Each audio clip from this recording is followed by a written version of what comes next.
अस्सलाम वालेकुम। Live with Adil Shahzeb के साथ मैं हूं आपका मेजबान। साबिक वजीर आला पंजाब चौधरी परवेज इलाही को एक दफा फिर रिहाई ना मिल सकी। इस्लामाबाद हाई कोर्ट ने आज अहम फैसला सुनाते हुए परवेज इलाही की 3 MPO के तहत गिरफ्तारी का हुक्म मुअत्तल कर दिया और उनकी रिहाई का हुक्म दिया।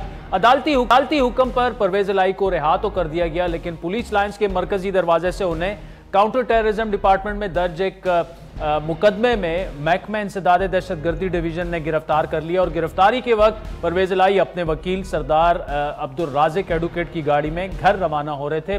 परवेज इलाही की लाहौर से 3 MPO के तहत गिरफ्तारी उस वक्त अमल में लाई गई थी जब लाहौर हाई कोर्ट ने उन्हें रिहा करने और किसी भी मुकदमे में गिरफ्तार ना करने के अहकाम सादर फरमाए थे। इस्लामाबाद हाई कोर्ट ने अपने तहरीरी हुक्मनामे में कहा कि बादियुन नज़र में परवेज इलाही की 3 MPO के तहत जो गिरफ्तारी है वो खिलाफ कानून है। इससे पहले जुलाई में भी लाहौर हाई कोर्ट ने परवेज इलाही और उनके बेटे रासिक इलाही की दरख्वास्त पर फैसला सुनाते हुए इन्हें हरासा ना करने और किसी भी खुफिया मुकदमे में गिरफ्तारी से रोक दिया था। आज लाहौर हाई कोर्ट ने भी परवेज इलाही को कल सुबह 11 बजे पेश करने का हुक्म दिया है। उनकी गिरफ्तारी के खिलाफ दरख्वास्त पर समाअत के दौरान अदालत ने परवेज इलाही को साथ ना लाने पर सेशन जज अटक और सुपरिटेंडेंट अटक जेल पर बरहमी का इजहार भी किया। अदालत ने रिमार्क्स दिए कि बादियुन नज़र में रियासत परवेज इलाही को पेश करने से शायद गुरेजा है। आज दूसरा अहम मुकदमा सुप्रीम कोर्ट में नैब तरामीम से मुतालिक चेयरमैन PTI की अहम पिटीशन पर समाअत मुकम्मल हो चुकी है। चीफ जस्टिस ऑफ पाकिस्तान ने समाअत मुकम्मल करते हुए अपने रिमार्क्स में कहा कि उनकी रिटायरमेंट करीब है, वो इस मुकदमे का फैसला अपनी रिटायरमेंट से पहले सुना देंगे। इससे पहले समाअत के दौरान बल्कि उन्होंने ये भी कहा कि एक शॉर्ट एंड स्वीट ऑर्डर होगा। इससे पहले समाअत के दौरान बेंच की जानिब से काफी अहम रिमार्क्स भी सामने आए। Chief justice mister justice Umar Ata Bandial का कहना था कि इन तरामीम में एक नुक्स ये भी है कि ये सिर्फ पैसे की बात करती है, इख्तियारात के नाजायज इस्तेमाल की तरामीम इनमें शामिल नहीं है। चीफ जस्टिस ने मजीद रिमार्क्स देते हुए कहा कि रियासती असासे करप्शन की नज़र हो, स्मगलिंग या सरमाए की गैर कानूनी मुंतकली हो, इसके खिलाफ कार्रवाई होनी चाहिए। उन्होंने मजीद रिमार्क्स दिए कि कानून में इन जराइम की ठोस वजाहत ना होना मायूस कुन है। इन मामलात पर तफसीली गुफ्तगू के लिए हमें 2 बड़े सीनियर और नामवर लॉयर्स ने, सेनेटर कामरान मुर्तज़ा साहब हमारे साथ मौजूद हैं, शुएब शाहीन साहब भी हमारे साथ मौजूद हैं। कामरान मुर्तज़ा साहब, आपसे आगाज़ करेंगे। ये जो PTI का दावा है और अदरवाइज भी ये एक इंप्रेशन मौजूद है कि परवेज इलाही साहब अब तक 10 दफ़ा उनकी जमानत हो चुकी है, 10 दफ़ा उनको अरेस्ट दोबारा किया जा चुका है, उससे ये पॉलिटिकल विक्टिमाइजेशन से जोड़ रहे हैं। आपका क्या इंप्रेशन है ये जो पूरा एक एपिसोड बन रहा है? देखिए, केस के बारे में कमेंट्स नहीं करूंगा, मगर एक असूल के बारे में जो ना मैं अपनी राय दूंगा। असूल ये है कि अगर कोई शख्स गिरफ्तार हो जाए तो एक केस में गिरफ्तारी तमाम तर उसके खिलाफ केसों में गिरफ्तारी समझी जाएगी। फ़र्ज़ ये किया जाएगा कि वो तमाम तर केसेस जो उस तारीख़ तक उसके खिलाफ दर्ज हुए थे उसमें वो गिरफ़्तार हो चुका है, उसको पीस मील में नहीं लिया जाता। यही सेटल्ड लॉ है। ये नहीं हो सकता कि आप पहले एक केस में गिरफ़्तार करें, उसमें बेल हो जाए या उसमें एक्विटल हो जाए, फिर दूसरे में गिरफ़्तारी डाल दें, फिर उसमें वो फेस करे, उसमें कुछ कन्विक्शन हो जाए, तो फिर तीसरे में जो है ना उसमें पीस मील में नहीं हो सकता। तो इस असूल को जहन में रख के आप इसको चौधरी परवेज इलाही साहब पे या किसी भी और शख्स के ऊपर जो ना ये मामला अप्लाई कर सकते हैं। केस की मेरिट्स, डीमेरिट्स उसको मैं नहीं जानता, मैंने उनकी फाइल्स एग्जामिन नहीं की हैं, मगर यहाँ पे ये असूल वायलेट हो रहा है। ठीक, तो कामरान साहब, लेकिन जो अक्सर तो ऐसे भी देखा गया है कि खुद भी उन्हें पता नहीं होता, कहीं ना कहीं से एक केस निकल आता है। तो आप ये फरमा रहे हैं कि एक दफ़ा वो अरेस्ट हो गए तो जितने भी केसेज हैं उन सब में वो अरेस्ट तस्वर होंगे और फिर उसके बाद जिस केस में जमानत मिले। इसमें तो लिटरली ये हो रहा है कि केस होता है, वो चलता रहता है, हेडलाइनें बनती है, जमानत हो जाती है और फौरन से कुछ और चीज़ निकल आती है। इसमें अदालतें तय कर चुकी हैं कि अगर एक दफ़ा अरेस्ट हो गए उस तारीख तक जितने केसेस हैं, प्रिजम्पशन ये है कि वो तमाम केसेस में अरेस्ट हो गए। फिर उसके बाद ये प्रोसिक्यूशन को ये नहीं कहा जा सकता कि वो एक में पहले गिरफ़्तार करें, उस गिरफ़्तारी के बाद उसको 14 दिन मैक्सिमम जो है वो उसमें गुजारे, फिर उसके बाद जो है ना अगर फ़र्ज़ कर लीजिए उसमें बेल हो जाए, फिर दूसरे में गिरफ़्तार करें, उसके बाद तीसरे में गिरफ़्तार करें। इस प्रैक्टिस को जो है वो सुप्रीम कोर्ट जो है वो नल एंड वाइड डिक्लेयर कर चुकी है। जब एक चीज़ गलत है तो वो गलत है। ठीक, शुएब शाहीन साहब, आप हमारे साथ अगर मौजूद हैं तो कामरान मुर्तज़ा साहब को भी आपने सुन लिया। आपकी क्या टेक है? जो कामरान साहब कह रहे हैं कि वैसे तो मतलब एक कॉमन इंप्रेशन भी है कि इस तरह से नहीं होना चाहिए, लेकिन एक केस में अगर आप अरेस्ट हो जाते हैं और फैसले भी मौजूद हैं तो तमाम केसेस में आप अरेस्ट तस्वर होंगे। देखिए, पहली बात तो यह है कि अगर कोई डिक्लेयर्ड या अनडिक्लेयर्ड कोई मुकदमात थे तो मुलजिम को तो सबसे पहले बताना चाहिए ना, ये आइन का तकाजा है। उसको ग्राउंड्स ऑफ अरेस्ट भी बताने चाहिए। लेकिन आप देखा, जब एक केस में बरीयत हो जाए, डिस्चार्ज हो जाए या जमानत हो जाए, उसके बाद नया मुकदमा या दर्ज कर दिया जाता है या कोई पुराना मुकदमा ऐसा पड़ा हो जिसमें नॉट नॉमिनेटेड हो, उसमें जिमनी में नाम डाला, उनको उठा लिया गया।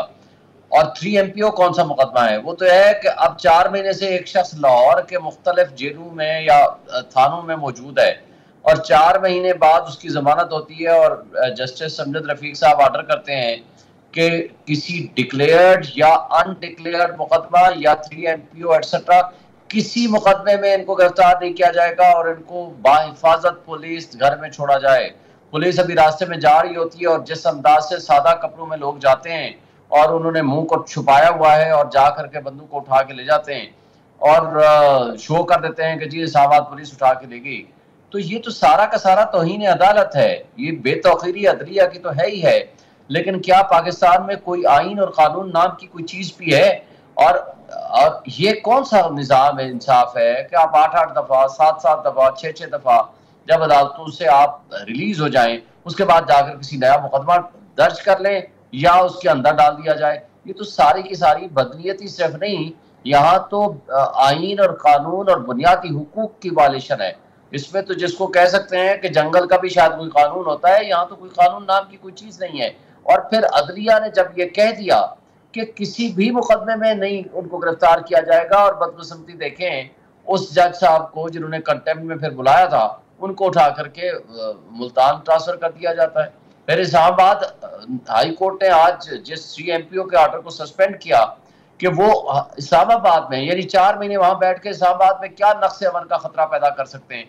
और अगर उनको वाकई उस केस में मतलूब थे जो कि जिम्मियों में डाला होगा, तो मतलूब थे तो उस केस में ले आते। फिर 3 MPO डालने की क्या जरूरत थी? और क्या उनको रिपोर्ट मिली कि वो परवेज इलाही वहां जेल में बैठ के वो नक्शे अमन का खतरा पैदा करेगा इस्लामाबाद में वो भी? तो ये सारा का सारा ड्रामा है, फ्रॉड है, आइन के साथ भी, कानून के साथ भी, अदलिया के साथ भी, और इसमें अदलिया की कमजोरी का इजहार भी है। अगर अदलिया ने और कामरान मुर्तजा साहब, ठीक है जी, कामरान मुर्तजा साहब, अगर तो लाहौर हाई कोर्ट ने अगर ये फैसला दिया है कि किसी मुकदमे में, डिक्लेयर्ड अनडिक्लेयर्ड मुकदमे में उन्हें अरेस्ट ना किया जाए और फिर भी अगर वो अरेस्ट हो रहे हैं, तो क्या इसे कॉन्टेम्प्ट ऑफ कोर्ट करार दिया जाए? दो बातें इसमें। पहली बात तो ये है कि किसी भी अदालत के फैसले से अगर आपको इत्तफाक है या नहीं है, उसका एहतराम किया जाना चाहिए। अगर एहतराम नहीं करेंगे तो फिर उसके बाद अनारकी फैलती है। तो एक बात तो पहली ये है। और अगर क्लियर जो है डायरेक्शंस आ गई थी कि किसी भी मुकदमे में, हालांकि मैं उस बात से इख्तलाफ करता हूँ, इस तरह का ओमनीबस आर्डर जो है वो कोर्ट्स नहीं दे सकती, मगर अगर दिया है तो फिर उनको गिरफ्तार नहीं करना चाहिए था। आर्डर के इस पोर्शन से, इस तरीके से मैं इख्तलाफ करता हूँ कि इस तरह के आर्डर्स नहीं होने चाहिए कि आप किसी भी जो है ना मुकदमे में गिरफ्तार ना करें। ये कभी किसी ज़माने में हुआ करता था, मगर ये अब फिर दोबारा शुरू हुआ है। ये गलत तरीका है, मगर इसके बावजूद जो है उनको गिरफ़्तार नहीं किया जाना चाहिए था और ये कंटेम्प्ट में फॉल करता है। मगर इसके साथ साथ आर्डर भी मेरा ख्याल है दुरुस्त नहीं है। अच्छा कामरान साहब, इसमें एक थोड़ी सी वो भी क्लैरिफिकेशन भी दे दें कि अगर कोई शख्स गिरफ्तार हो जाता है और उनको 3.5-4 महीने हो गए, ये जो डिक्लेयर्ड और अनडिक्लेयर्ड मुकदमात हैं, क्या ये कोर्ट के पास ऑलरेडी आ जाते हैं? जैसे ही कोर्ट में मामलात आ जाते हैं कि कोर्ट को क्या इस वक्त ये पता होगा कि कौन से मुकदमात जो हैं वो उनके खिलाफ हैं, या अभी भी कुछ अनडिक्लेयर्ड मुकदमात होंगे? कानून क्या कहता है इस बारे में? नहीं, उसमें देखिए कोर्ट के पास खुद ब खुद नहीं आता। या तो उसमें रिक्वेस्ट की जाए, पिटिशन में आपकी ये रिलीफ हो कि जी जितने भी मुकदमात हैं और जिसमें गिरफ़्तारी हो चुकी है या गिरफ़्तारी होनी है उसकी तफसील दी जाए, तो फिर उसमें डायरेक्शन के नतीजे में वो सारी डिक्लेयर्ड अनडिक्लेयर्ड मुकदमात की तफसील आ सकती है। अदरवाइज़ जो है ना वो फिर एक बंद गली वाली बात है कि उन्होंने उस मुकदमे में रिलीफ मांगी और उस मुकदमे में रिलीफ मिल गई, और उसके बाद जो है ना वो उस चीज़ का प्रोसिक्यूशन ने बाद में फ़ायदा उठाया, वो अलग से मामला है। मगर अगेन जो है ना वो असूल यही है कि एक दफ़ा गिरफ़्तार हो जाए तो फिर आपको तमाम मुकदमात में गिरफ़्तारी शो करनी चाहिए। ये नहीं है कि आप उसको जो है ना टुकड़े टुकड़े करके इस तरह से मामलात को वो करें। बेल हो या ना हो वो अलग से मामला है। आप उसकी अगर बेल गलत हो गई है तो आप उसकी कैंसलेशन में जाइए, आप उसकी जो भी रेमेडी है वो अवेल करिए, मगर इस तरह से नहीं। ठीक, शोएब शाहीन साहब, एक तो आप इस पर कमेंट कीजिएगा अगर कोई कमेंट है, अदरवाइज मैं एक दूसरे टॉपिक की तरफ जा रहा हूं, सवाल आपसे करूंगा। कोई do you want to comment? इस हद तक तो बिल्कुल दुरुस्त बात है जो कामरान साहब ने की है कि जी जब एक बंदा जब 14 दिन रिमांड भुगता लेता है तो वो इट मीन्स के सारे मुकदमात में है। और इस केस के बारे में तो हाई कोर्ट ने मांगा था रिकॉर्ड लेकर आए कि कौन कौन से मुकदमात हैं, उसमें ये मुकदमात नहीं थे। और दूसरी बात, उन्होंने जब ये फैसला किया, देखें जब misuse of law, misuse of authority शुरू हो गई थी 1976 में, आई थिंक मंजूर इलाही के केस में ये फैसला दिया था सुप्रीम कोर्ट ने। उस वक्त भी यही हाल होता था, एक मुकदमे में जमानत कराते थे, दूसरे मुकदमे में उठा लेते थे, दूसरे से जमानत होती थी, तीसरे मुकदमे में। वो परवेज इलाही के वाले साहब का केस था और ज़हूर इलाही के बारे में था, लेकिन मंजूर इलाही ने ये मुकदमा किया था। तो क्वेश्चन ये था कि फिर उस पर उन्होंने ये ऑर्डर किया था कि इस तरह के मुकदमात में आइंदा किसी भी केस में गिरफ्तार न किया जाए। आज जो सिचुएशन है उसके बाद दोबारा वो हालात पैदा हुए हैं जिसकी वजह से आज सुप्रीम कोर्ट, हाई कोर्ट को ये ऑर्डर्स करने पड़ते हैं और करने चाहिए, इसलिए कि अगर अदालत का मजाक उड़ाया जाने लगे, इंसाफ का और कानून का मजाक उड़ाया जाने लगे और लोगों के बुनियादी हुकूक के तहफ़्फ़ुज़ की कसम उठाई हुई है हाई कोर्ट और सुप्रीम कोर्ट जो कॉन्स्टिट्यूशनल कोर्ट्स कहलाती हैं, अगर उन्होंने लोगों के हुकूक की तहफ़्फ़ुज़ नहीं करना तो फिर कौन आकर करेगा। तो मेरा ख्याल है कि ये बिल्कुल ठीक फैसले हैं। मेरा इस हद तक कामरान साहब से इख्तलाफ है और मजीद अगर कोई सवाल है तो मुझसे करें।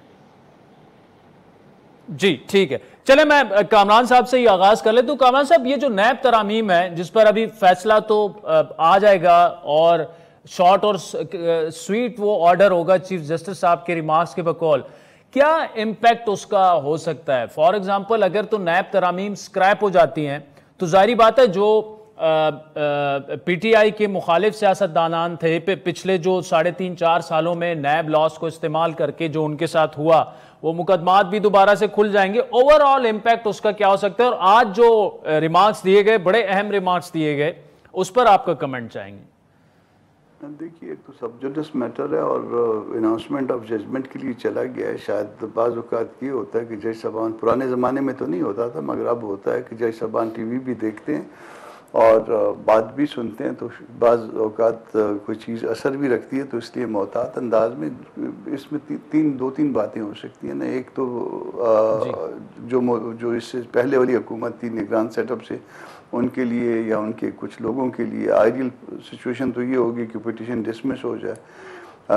पीटीआई के लिए आइडियल सिचुएशन ये होगी कि petition as a whole allow हो जाए, और दरमियाना रास्ता ये हो सकता है कि उसके बाद वापस जो है ना पार्लियामेंट को सर्टन ऑब्जर्वेशंस के साथ मैटर जो है वो भिजवा दिया जाए कि ये चीज़ ठीक है, ये चीज़ ठीक नहीं है, ये चीज़ जो है ना वो कॉन्स्टिट्यूशन से अफेंड हो रही है।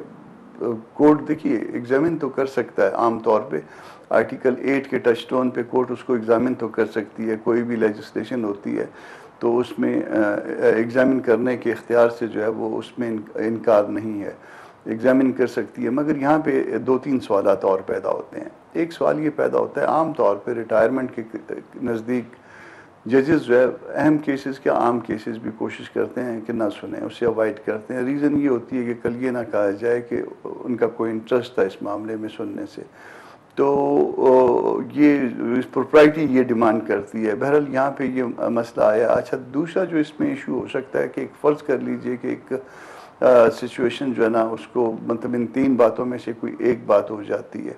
इसके साथ एक और चीज़ जो है ना उसके साथ आप उसको कंसिडर करिए कि इस वक्त सुप्रीम कोर्ट में काफ़ी अरसे से एक डिवीज़न भी मौजूद है।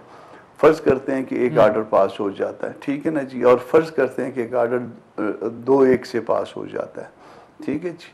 उसके बाद जो है वो कोई भी आर्डर पास हुआ तो इसके बाद रिव्यू का इख्तियार तो रहता है ना जी। कोई आर्टिकल 188 में कोई आ जाता है, जो भी उससे मुतासिर फरीक होता है वो आ जाता है और उसमें एक जज चले गए होंगे और एक जज और ऐड हो जाते हैं और आर्डर जो है ना 2-1 का है और वो अब वो उसमें एक जज ऐड करना जो है ना वो अगले सेटअप का जो सुप्रीम कोर्ट की इस्टाब्लिशमेंट होगी उसका इख्तियार होगा। तो आप इस सूरत हाल को आप कंसीव कर रहे हैं या नहीं कर रहे हैं? जो लोग मुल्क कौम के मामला से या सुप्रीम कोर्ट के मामला से दिलचस्पी रखते हैं और चाहते हैं कि ये कौम आगे जाए और इसके ऊपर मामला पे उंगली ना उठे, वो यकीनन इस हवाले से परेशान हो सकते हैं अगर आप दूर तक देख रहे हैं। ठीक, शोएब शाहीन साहब, एक मामला ये भी था कि देखें और सुप्रीम कोर्ट के बड़े फैसले भी मौजूद हैं, उनमें भी ये रिमार्क्स वगैरह और फैसलों में भी ये तहरीर किया गया कि पॉलिटिकल विक्टिमाइजेशन के लिए भी नैब को इस्तेमाल किया गया और ऑब्वियसली इन्हीं कवानीन को जो है वो जो कि तरामीम के बाद के वो स्क्रैप हो गए थे। आपके ख्याल में क्या नैब के कवानीन ऐसे होने चाहिए कि जिससे कम से कम पॉलिटिकल विक्टिमाइजेशन का वो रास्ता रुक सके?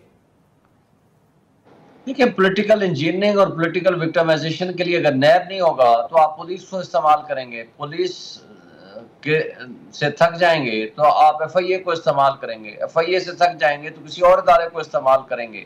आज क्या नहीं हो रहा? मुझे बताएं, परवेज इलाही के खिलाफ चले नैब के अलावा भी तो कौन से मुकदमात हैं जो नहीं हैं? तो बात यह है कि जब पॉलिटिकल विक्टिमाइजेशन आपने करनी है, आपकी नीयतें दुरुस्त नहीं है, तो फिर उसका तो कोई हल नहीं है। इसलिए कि आपने लॉ को हर हाल में वायलेट करना है और आपने हर हाल में मिसयूज ऑफ योर पोजीशन करनी है। लेकिन क्वेश्चन ये है कि क्या करप्शन हमारे मुल्क का कैंसर नहीं है? क्या इस मुल्क को जिस अंजाम तक पहुंचा दिया गया है, क्या उसकी जड़ और बुनियादी खराबी वो करप्शन नहीं है? तो वो है। तो जब आपके अपने जो जिसके मुकदमात हैं वही पार्लियामान बैठ के वो MNAs, वो मिनिस्टर्स, वो फैमिली के लोग वो अपना मुकदमा सामने रखें और उन्हीं के जो वकील हैं वो लॉ मिनिस्टर हों, वो बैठ जाएं, आए जी ये कौन सी शेक है जिसमें मेरा केस फॉल करता है जी, 45 करोड़ रुपए का मेरे खिलाफ चार्ज है, अच्छा जी इसमें ये चेंज कर दो कि 50 करोड़ से कम मालियत का केस हम लेंगे नहीं। अच्छा जी दूसरा क्या केस है जी, इसके अंदर है मिसयूज ऑफ अथॉरिटी का। अच्छा जी इसके अंदर ये निकाल दो कि जब तक कि आप करप्शन साबित नहीं करोगे, वो भी नैब नहीं साबित करेगा, इसमें कुछ नहीं होगा। अच्छा जी बेनामीदार की तारीफ ही निकाल दो। तो बात यह है कि जब पर्सन स्पेसिफिक लॉ बनेगा जिसमें लैक ऑफ बोनाफाइडी होगी और उसकी वाइज को बहरहाल सुप्रीम कोर्ट चेक कर सकती है, उसको जुडिशियल रिव्यू ले सकती है और उसका बहरहाल हक सुप्रीम कोर्ट का है। लेकिन एक बात और करते जो कामरान साहब फरमा रहे थे, देखिए ये मुख्तसरन शोएब शाहीन साहब क्योंकि वाइंड अप करना है जी, पिछले 1.5 साल से ये बेंच केस को सुन रहा था, इसके फैसला जल्दी आना चाहिए था। मैं कहता हूँ बहुत लेट हो गई है, क्योंकि आज अगर फर्ज करो बंदियाल साहब ये कह दें कि जी मैं रिटायर हो रहा हूँ, मैं इस केस को नहीं सुनता, तो फिर इसका मतलब फिर 1.5 साल मजीद हम इंतजार करेंगे और इस दौरान जो प्रॉपर्टीज ले जाएंगे या जो पैसा लेके चले जाएंगे या उसके ऊपर थर्ड पार्टी इंटरेस्ट क्रिएट हो जाएगा, तो वो कैसे फिर उसको कवर अप करेंगे? इसको तो बल्कि डे टू डे हेयरिंग करके पहले महीने में डिसाइड होने जाना चाहिए था, ताकि पता चले कि किस अदालत में केस जाना है और एविडेंस खराब ना हो। ठीक है, चलें शोएब शाहीन साहब, कामरान मुर्तजा साहब, थैंक यू सो मच। राजीन वक्त चाहता है एक ब्रेक का, जिसके बाद पीपल्स पार्टी के सीनियर रहनुमा सैयद नवीद कमर हमें ज्वाइन करेंगे। कुछ पॉलिटिकल मामला पर भी उनसे बात करेंगे, लेकिन अहम मामला जो है चीनी की कीमत डबल सेंचुरी क्रॉस तकरीबन कर चुकी है और PMLN ने उन पर इल्ज़ाम लगाया कि शुगर एक्सपोर्ट करने की जो फैसला था उसकी जिम्मेदारी उन पर है। तफसीली गुफ्तगू ब्रेक के बाद।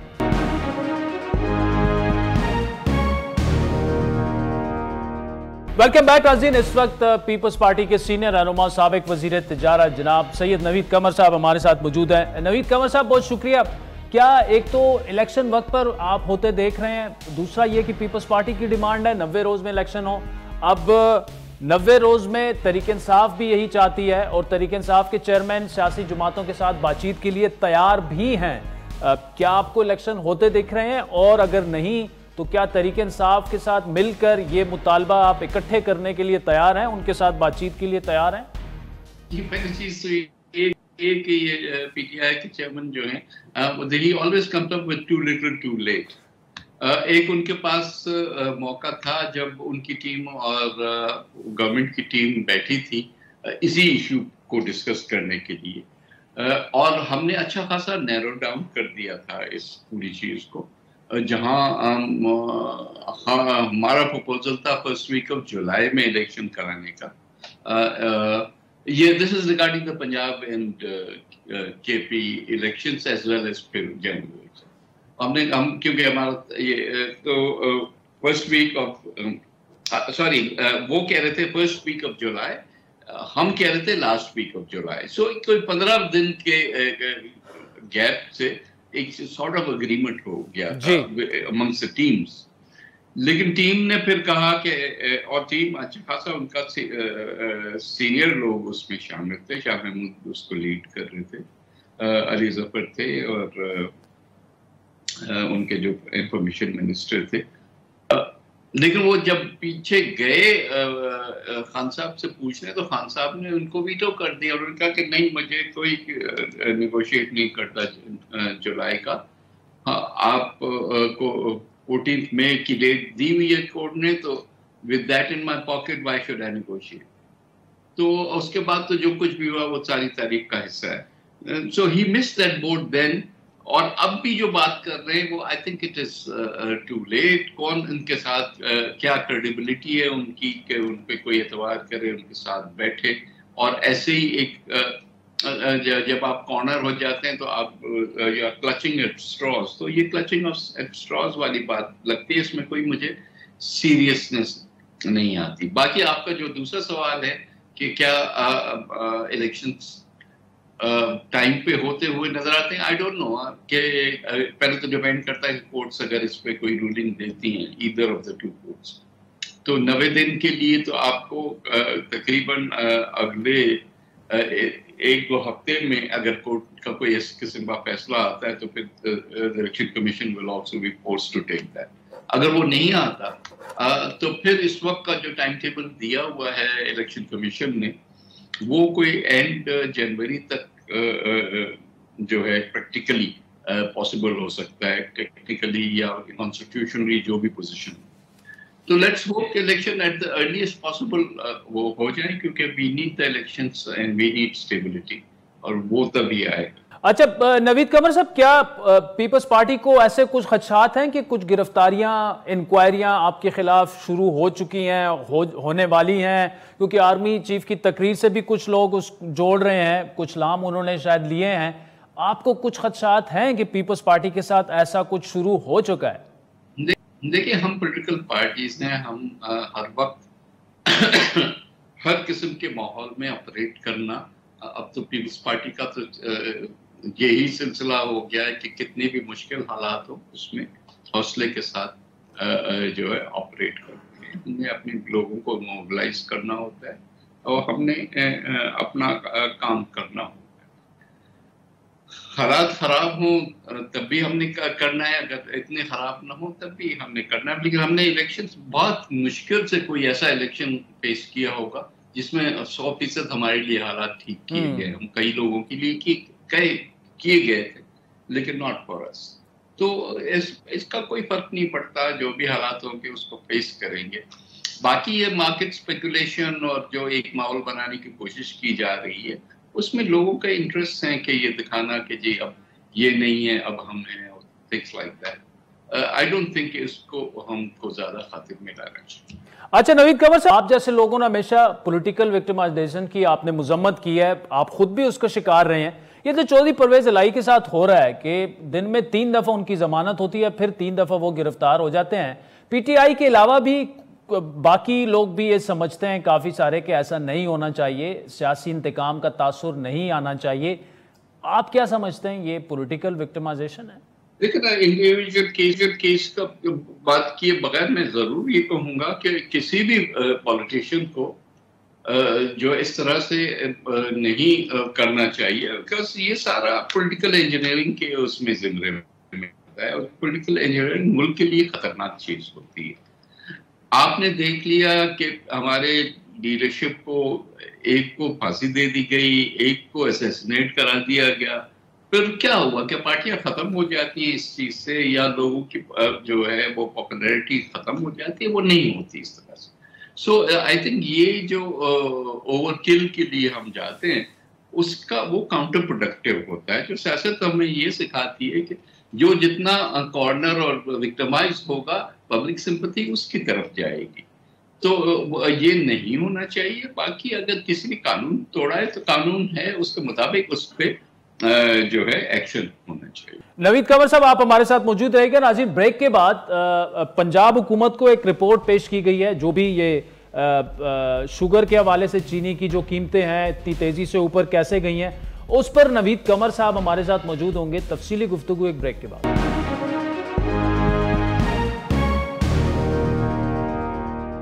वेलकम बैक नाज़रीन। चीनी की कीमत में इजाफे का सिलसिला आज भी जारी रहा। कोयटा में आज चीनी 225 रुपए फी किलो फरोख्त हो रही थी, जबकि मुल्क के बेशतर शहरों में चीनी की डबल सेंचुरी मुकम्मल हो चुकी है। इस कीमत में इजाफे की वजह एक्सपोर्ट और चीनी की स्मगलिंग है।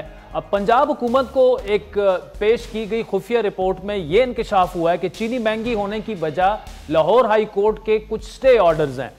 इसी रिपोर्ट के मुताबिक लाहौर हाई कोर्ट के 4 मई 2023 और 1 अगस्त 2023 के चीनी की कीमतों के मामले पर जारी करदा हुक्म इम्तनाई ने चीनी की कीमतों में इजाफे की राह हमवार की। दस्तावेज के मुताबिक फैसले से छुटकारा हासिल करते हुए महकमे खुराक ने काबीना के लिए समरी पेश की और सूबाई काबीना ने फिर पंजाब फूड स्टेफर्स ऑर्डर के जरिए चीनी के तयन के इख्तियारात कैन कमिश्नर पंजाब को तफवीज़ कर दिए थे। कैन कमिश्नर ने एक्स मिल कीमत के तयन का अमल शुरू किया, लेकिन लाहौर हाई कोर्ट ने एक और जज साहब ने 1 अगस्त 2023 को कीमतों के तयन के खिलाफ हुक्म इम्तनाई जारी कर दिया। रिपोर्ट में यह कहा गया है कि इस क्रशिंग सीजन के दौरान मुल्क में कुल 7.7 मिलियन मैट्रिक टन चीनी जो है वो पैदा हुई, जिसमें से 5 मिलियन मैट्रिक टन का जखीरा पंजाब में था। पंजाब के ज़खायर ज़रूरियात को पूरा करने के लिए काफ़ी थे। फिर 4 मई 2023 को लाहौर हाई कोर्ट के जज ने इस एतराज़ पर कि कीमतों के तयन का मौजू सूबाई है, अगली तारीख जो है वो 20 सितंबर 2023 मुकर्रर की। इसी रिपोर्ट के मुताबिक किसी न किसी तरह स्टे ऑर्डर्स की तारीखों में तोसी होती रही और शुगर मिल्स और सट्टाबाज 100 रुपए फी किलो कीमत वसूल कर रहे हैं। इस वक्त भी आज तक शुगर मिलों के जरिए तकरीबन 1.4 मिलियन मैट्रिक टन चीनी औसतन 40 रुपए फी किलो इजाफे के हिसाब से फरोख्त की जा चुकी है। 55 से 56 अरब रुपए की इजाफी रकम सिर्फ स्टे ऑर्डर्स की वजह से इन लोगों ने हासिल की कमाई। रिपोर्ट के मुताबिक सूबाई हुकाम चीनी की नकलो हरकत और बलूचिस्तान के रस्ते अफगानिस्तान उसकी स्मगलिंग को रोकने से कासिर हैं। रिपोर्ट में यह भी बताया गया है कि गन्ने की खड़ी फसल की काश्त में 17% कमी वाक़या हुई है और अगले साल, नाज़रीन ये फिर सुने, अगले साल पाकिस्तान को चीनी दरामद पर खातिर ख्वाह ज़र मुबादला जो है वो खर्च करना पड़ सकता है, यानी बाहर से चीनी मंगवानी पड़ेगी। पीडीएम की साबिक हुकूमत की जानिब से चीनी बरामद करने की इजाज़त दी गई, जिसके बाद चीनी बरामद करने का सिलसिला शुरू हुआ, लेकिन उसके साथ चीनी की स्मगलिंग जोर पकड़ गई। एक मुहतात अंदाजे के मुताबिक रवां साल के दौरान 7 लाख टन से ज्यादा चीनी अफगानिस्तान स्मगल की गई। अब हुकूमत चीनी की स्मगलिंग को रोकने में बुरी तरह कैसे नाकाम है? नवीद कंवर साहब हमारे साथ मौजूद है। नवीद कंवर साहब, चीनी एक्सपोर्ट का फैसला किसने किया? एहसन इकबाल साहब ने जो कहा कि वो आपका फैसला था, आप जिम्मेदार हैं, आपका उस पर मौक़िफ़ आ चुका है। फिर शायद खकान अब्बासी साहब ने, जो कि ईसीसी के मेंबर थे, उन्होंने कल हमारे शो में कहा कि नवीद कंवर साहब पर पूरी जिम्मेदारी डालना ज्यादती है, ये ईसीसी का फैसला था।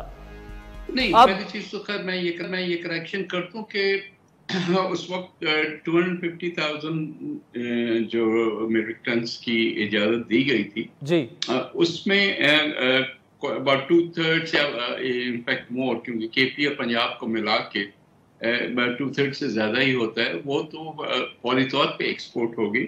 जो सिंध वाला पोर्शन था उस पे कोर्ट का एक स्टे ऑर्डर आ गया, जिसके वजह से वो आहिस्ता आहिस्ता जो है वो एक्सपोर्ट हुई।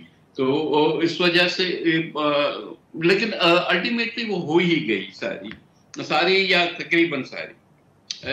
लेकिन इसका 6 महीने के बाद मार्केट पे इम्पैक्ट होना जो है, ये तो अजीब सी बात लगती है ना, कि कोई भी ये भी कहे कि जी 6 महीने पहले एक्सपोर्ट हुई और उसका आज मार्केट उस पर करेक्शन कर रही है। हुआ एक्चुअली ये है कि पाकिस्तान में क्योंकि प्राइसेस कम थी और दुनिया में प्राइसेस ज्यादा थी, तो तो हमने बड़ा कंजर्वेटिव हमें इजाजत मिली एक्सपोर्ट करने की, तो बाकी जितनी डिमांड थी वो स्मगलिंग के थ्रू मीट हुई ना।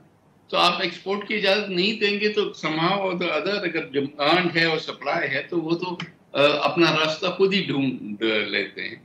तो क्योंकि स्मगलिंग पे इतना कोई हमारा कंट्रोल नहीं है और सिर्फ शुगर नहीं, सारी कमोडिटीज का ये हाल है, तो मार्केट मैकेनिज्म आए प्ले में और ये हो गया। अब ये जो लेटेस्ट आप देख रहे हैं और सडन एस्केलेशन, मेरा ख्याल है कि उसमें कुछ लोगों ने ये एंटिसिपेट करते हुए कि प्राइस बढ़ेगी, एक होर्डिंग का भी सिलसिला शुरू हुआ है डोमेस्टिकली। तो उस वजह से जितना जितना प्राइस बढ़ेगी उतना लोग उसको और होल्ड बैक करेंगे कि कल को प्राइस और बढ़ जाएगी तो हमारे प्रॉफिट्स बढ़ेंगे। जब आप ये फरमा रहे हैं स्मगलिंग तो हो रही है, लेकिन इंडिया की तरफ तो इतनी नहीं हो रही, लेकिन कहाँ हो रही है? ये अफगानिस्तान और ईरान की तरफ हो रही है? पहली चीज तो ये कि नहीं, it is not just Afghanistan, even Iran भी जो है, और बहुत सारा माल जो है ईरान के थ्रू भी जाता है, बल्कि जो एरियाज ज्यादा नोटोरियस हैं जी स्मगलिंग के हवाले से, और हर कमोडिटी डिफरेंट होती है, लेकिन क्योंकि अब ईरान से पेट्रोल आता है और बगैर टैक्स के आता है और लोग उससे कई इसका फायदा उठाते हैं, तो ईरान तो has become the route of choice for smugglers. और उस लिहाज से अगर कोई कमोडिटी उधर से आती है तो इधर से भी कमोडिटीज जाती हैं। तो ये सिर्फ अफगानिस्तान नहीं, हाँ शुगर की मार्केट जो है वो अफगानिस्तान में है, लेकिन वो रूट्स डिफरेंट होते हैं। तो जो बाड़ लगाने से हमें फायदा हम एक्सपेक्ट कर रहे थे वो एक हद तक तो हुआ, लेकिन it is not a completely sealed border in the sense के जाहिर है कि उसमें फिर लोग भी इन्वॉल्व होते हैं एंड कहीं कहीं उसके फेंस के नीचे से भी स्मगलिंग होती है, कहीं जो बॉर्डर पोस्ट हैं वहां से स्मगलिंग होती है। तो ये तो सारा सिलसिला एक बहुत बड़ा एक ट्रेडिंग वो हब है। अच्छा, आखिर में लाहौर हाई कोर्ट के कुछ फैसलों को भी जिम्मेदार करार दिया जा रहा है कि जी मतलब आप कार्रवाइयां कर सकते थे लेकिन ऑडिटिंग भी अब नहीं कर सकते, शुगर मिलों में काउंट वगैरह भी नहीं कर सकते। क्या वाकई कुछ ऐसे फैसले हैं जिसने कंट्रीब्यूट किया कीमत बढ़ने को?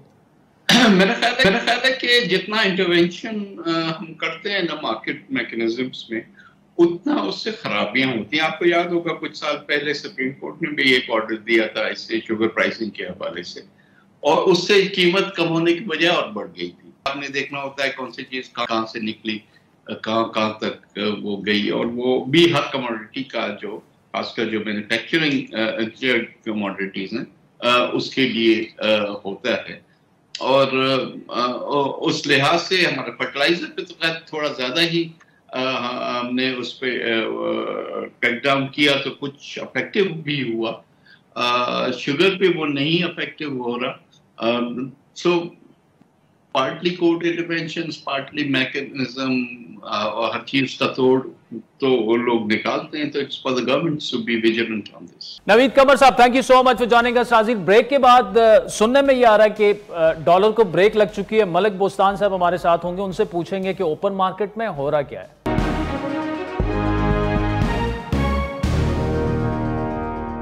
वेलकम बैक नाज़रीन। कुछ अच्छी खबरें भी आपके साथ शेयर किए देते हैं, क्योंकि हम तो सिर्फ तनकीद ही करते हैं और यही सहाफ़त का जो असल काम है वो तामीरी तनकीद होती है। आर्मी चीफ की जानिब से बिजनेस कम्युनिटी को मनी एक्सचेंज को टैक्स के दायरे में लाने और डॉलर के तबादले और इंटर बैंक रेट में शफाफियत को फ़रोग देने की यकीन दहानियों के असरात आज ओपन मार्केट में हमें नजर आए। इंतजामिया के क्रैक डाउन की वजह से ओपन मार्केट में डॉलर की कदर जो है वो मुसलसल तनज़्ज़ुली का शिकार रही, जबकि इंटर बैंक में पेशकदमी थोड़ी सी हमें देखी वो जारी रही और कीमत जो है वो बुलंद तरीन सतह पर पहुंच चुकी है। बैरूनी अदायगियों और नई इंपोर्ट एलसीज खुलने के दबाव की वजह से हमने देखा कि गुज़श्ता कई हफ्ते इंटर बैंक में डॉलर की पेशकदमी जारी रही, जिसके बाद बायस अमरीकी डॉलर 307 रुपए से भी तजावुज कर गया था। माहिरीन का यह कहना है कि आर्मी चीफ की मुल्क में 50 से 75 अरब डॉलर की गैर मुल्की सरमायाकारी का जो मंसूबा है और इंतखाबात से पहले मुख्तसर मुद्दत में मईशत को दरपेश देरीना मसाइल के हल की जमानत जो उन्होंने दी है, उसके बाद से हुंडी और हवाला ऑपरेटर्स ने भी बज़ाहिर मुहतात होते हमें वो नजर आ रहे हैं, जिसके नतीजे में डॉलर की जो ओपन मार्केट में खरीदो फरोख्त है वो महदूद होकर रह गई है। डॉलर के ओपन मार्केट में रेट जो है वो हम ये तो नहीं कह सकते कि काबू में आ गए हैं, लेकिन 10-15 रुपए का तकरीबन फर्क आया है। इंटर बैंक में रेट के दरमियान जो है वो फर्क अब घटकर 15 रुपए रह गया है। ओपन मार्केट में डॉलर की कीमत तकरीबन 320, 21, 23 इसके आसपास चल रही है। इन मामलात पर बात करने के लिए हमारे साथ मौजूद हैं फॉरेक्स एक्सचेंज एसोसिएशन के चेयरमैन मलिक बोस्तान साहब। मलिक साहब बहुत शुक्रिया। आखिरकार ओपन मार्केट में डॉलर को थोड़ी सी ब्रेक लग गई है, ये क्यों हुआ, कैसे हुआ और कितना फर्क पड़ा है? मैं सबसे पहले अल्लाह ताला का शुक्र अदा करता हूँ, उनके करम के बगैर कुछ हो नहीं सकता। और उसके अलावा बात जो है चीफ ऑफ आर्मी स्टाफ जनाब आसम मनीर साहब का बड़ा मैं शुक्रगुजार हूँ कि उन्होंने बर वक्त एक्शन लिया। हमने उनसे अपील की थी और इस वक्त एक्सचेंज कंपनियों का जो दबाव है वो बहुत ज़्यादा आवाम और हुकूमत का, वो समझ रहे कि एक्सचेंज कंपनियाँ रेट बढ़ा रही हैं। मैंने उनको बताया हकीकत इसके बरक्स है, एक्सचेंज कंपनियाँ रेट नहीं बढ़ा रही, हवाला मार्केट वाले ब्लैक मार्केट वाले रेट बढ़ा रहे हैं। और उन्होंने एक्सचेंज कंपनी की जितनी बड़ी मार्केटें थी उनके बाहर अपने कारिंदे खड़े कर दिए हैं। जो भी कस्टमर हमें डॉलर या रियाल या कोई करेंसी देने आता है ये इसको घेर के अपने खुफिया दफ्तरों में ले जाते हैं, उन्हें 1-2 रुपये रेट ज़्यादा ऑफर करते हैं, उनको परमानेंट क्लाइंट बना लेते हैं। और हमारी सप्लाई लाइन उन्हें टोटली काट दी है, 90% उनके पास चली गई है, जिसकी वजह से इंटर बैंक आप देखें एक महीने पहले सिर्फ 3 रुपये का फर्क था जो बढ़ के 30 रुपये हो गया। तो उसके बाद उन्होंने बड़ी मेहरबानी की, फौरन टास्क टीम तश्कील दी। कल ये क्रैकडाउन शुरू था और खुफिया दारों के जो लोग थे सिविल कपड़ों में रखी कर रहे थे, एक्सचेंज कंपनी को पकड़ रहे थे, जो भी लोगों को वर्गला रहे थे। और उसका नतीजा ये निकला कि आज वो बिल्कुल रुपोश हो गया और गायब हो गया। और आज हमारी सप्लाई लाइन जब बहाल हुई, डॉलर का रेट देखो गिरते गिरते 10 रुपये गिरे और इंशाल्लाह कल भी अगर इसी तरह रहा तो 10 रुपये और भी गिर सकता है।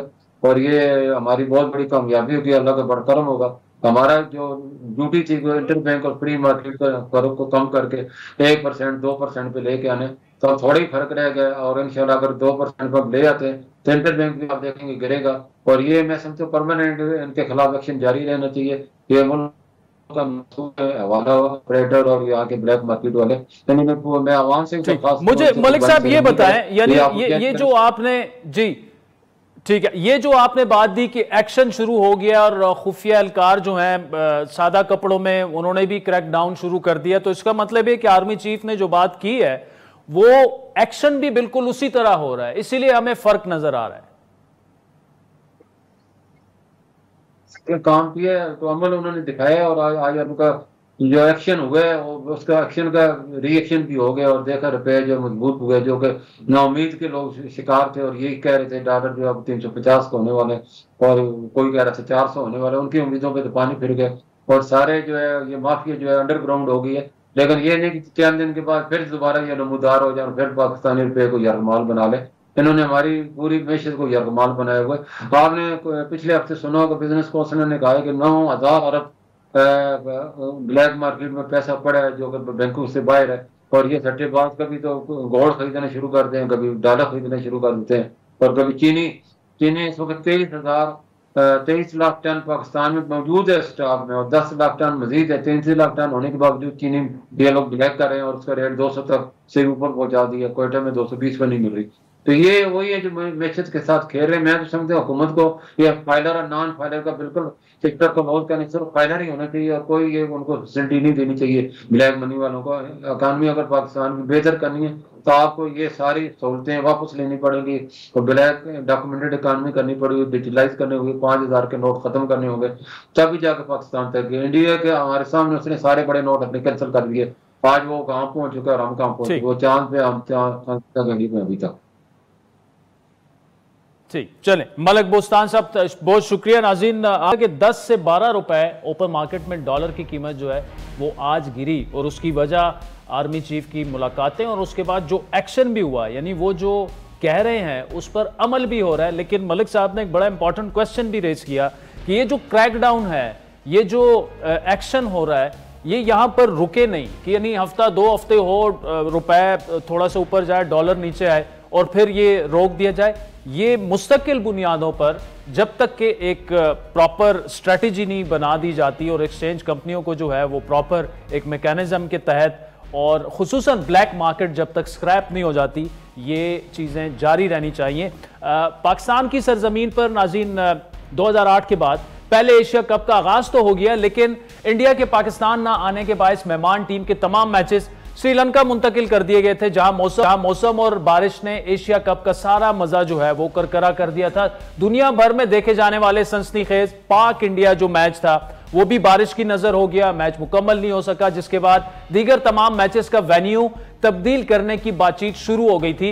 इस हवाले से इंडियन क्रिकेट बोर्ड का वफ्द भी पाकिस्तान आया, लेकिन आज एसीसी की जानिब से मैचेस का वेन्यू तब्दील होने और उसके बाद दोबारा पुराने वेन्यूज पर मैचेस होने की खबरों ने सबको हैरान कर दिया। इस हवाले से लाइव विद आदिल शाहजेब ने आज जब पीसीबी से राब्ता किया तो बावसूख जराए ने हमें यह बताया कि बारिश के बायस एशिया कप के श्रीलंका के शहर कैनेडी और कोलंबो में शेड्यूल मुतासिर हो रहे हैं, जिसके बायस पाकिस्तान ने फाइनल समेत सुपर 4 के तमाम 6 मैचेस का वेन्यू तब्दील करने की तजवीज दी थी, जिसके बाद आज इंडियन क्रिकेट बोर्ड ने की जानिब से जिसके बाद आज एसीसी की जानिब से एक ईमेल के जरिए यह बताया गया कि सुपर 4 और फाइनल मैच कोलंबो और कैनेडी से हेम्बनटूटा मुंतकिल करने का फैसला किया गया, जिसके बाद मेजबान पाकिस्तान ने नए वेन्यू की तैयारी शुरू कर दिया। लेकिन इस ईमेल के 27 मिनट बाद पीसीबी को एक और ईमेल मौसूल हुई जिसमें यह बताया गया कि अब एशिया कप के तमाम मैचेस दोबारा शेड्यूल के मुताबिक कोलंबो में ही होंगे। लॉजिस्टिक के तमाम इंतजाम शुरू करने के बाद अब फिर नए सिरे से इंतजाम करने होंगे। खिलाड़ी भी सूरत हाल वाज़ह ना होने की वजह से परेशान है, लेकिन इस बार पीसीबी ने यकतरफा फैसला मानने से इनकार करते हुए एसीसी का हंगामी इजलास बुलाने का मुतालबा कर दिया है। पीसीबी ने यह कहा है कि इजलास में वेन्यू शिफ्टिंग के हवाले से कोई मुतफिक का फैसला किया जाए। पीसीबी का यह भी कहना है कि अगर वेन्यू से मुतालिक वोटिंग हुई तो पाकिस्तान अपना वोट कोलंबो और कैनेडी में मैचेस करवाने के लिए कास्ट नहीं करेगा। वाज़ेह रहे कि इससे पहले भी एशिया कप मुतअद्दिद बार न्यूट्रल वेन्यूज यानी दुबई में खेला जा चुका है। आखिरी बार 2018 में होने वाला एशिया कप यूएई में खेला गया था। इस बार भी पाकिस्तान ने एशिया कप यूएई में खेलने की तजवीज दी थी, लेकिन एशियन क्रिकेट काउंसिल ने इंडिया के मैचेस जो थे वो श्रीलंका मुंतकिल कर दिए। तो नाज़रीन, आज के प्रोग्राम पर आपके फीडबैक के मुंतज़िर। हमारा ट्विटर हैंडल है @आदिल शाहजेब। इजाजत दीजिए, खुदा हाफिज़।